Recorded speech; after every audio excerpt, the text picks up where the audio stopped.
Ya tiene 3 trampas, le falta la de arriba.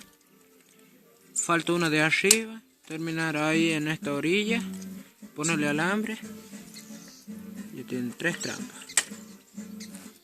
Listo para ir a la trampa. De 10 para un corbatita, un piquito de oro o lo que quieras meter adentro, te queda de 10.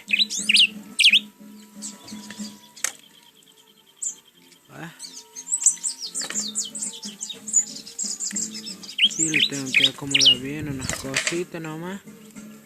Chao. Yo le he hecho unos celadores. Que es muy sensible. Si se desarma una, se desarman las 3. Es muy celoso el trampero. Este es el celador que le he hecho.